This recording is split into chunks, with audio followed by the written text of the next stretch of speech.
जिस राजा ने मेरे पिता का अपमान किया है उसे मैं श्राप देता हूँ। आज से 7वें दिन तक्षकनाग के डसने से उस राजा की मृत्यु होगी। इतिहास गवाह है, जब जब धर्म अपने चरम पर पहुंचा, अधर्म ने छल से वार किया और इस बार कलयुग का निशाना था स्वयं राजा परीक्षित, एक ऐसा राजा जिसके राज्य में अधर्म कदम रखने से डरता था।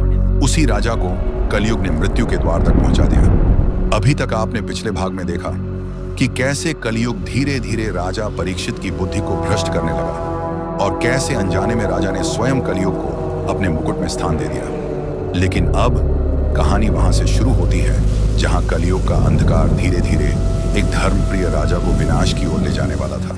एक दिन शिकार करते करते राजा परीक्षित घने जंगल में बहुत दूर निकल आए।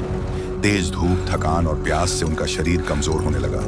हवा भारी हो चुकी थी और कलयुग धीरे धीरे उनके मन पर नियंत्रण बढ़ा रहा। तभी राजा की नजर पड़ी एक शांत आश्रम पर। आश्रम के भीतर एक महान आराशी गहरे ध्यान में बैठे थे। वे थे महर्षि शमीक। राजा उनके पास पहुंचे और बोले, ऋषिवर, मुझे प्यास लगी है, कृपया मुझे थोड़ा जल दीजिए। लेकिन महर्षि शमीक समाधि में लीन थे। उन्हें बाहरी संसार का कोई आभास नहीं था। राजा ने दोबारा पुकारा, फिर भी कोई उत्तर नहीं मिला। और तभी राजा के भीतर बैठा कलयुग धीरे धीरे उनके क्रोध को भड़काने लगा। देखा राजन, चक्रवर्ती सम्राट परीक्षित को एक मामूली साधु ने प्यासे भिखारी की तरह छोड़ दिया। ये आपका नहीं, आपके राज मुकुट का अपमान है। धीरे धीरे राजा की आंखों में क्रोध भरने लगा। उनकी बुद्धि पर कलयुग का अंधकार हावी होने लगा और उसी क्षण धर्म और अधर्म के बीच की रेखा धुंधली पड़ने लगी। तभी राजा की नजर पड़ी पास पड़े एक मृत सर्प पर।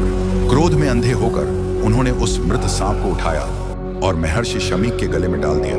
पूरा वातावरण अचानक भारी हो गया, लेकिन महर्षि फिर भी शांत ध्यान में बैठे रहे और राजा परीक्षित वहां से चले गए।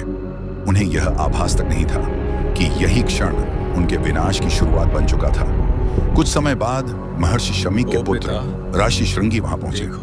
उन्होंने अपने पिता के गले में मृत सर्प देखा और क्रोध से कांप उठे। जिस राजा ने मेरे पिता का अपमान किया है उसे मैं श्राप देता हूँ। आज से 7वें दिन तक्षकनाग के डसने से उस राजा की मृत्यु होगी। और यही होगा कलयुग के साम्राज्य का आरंभ।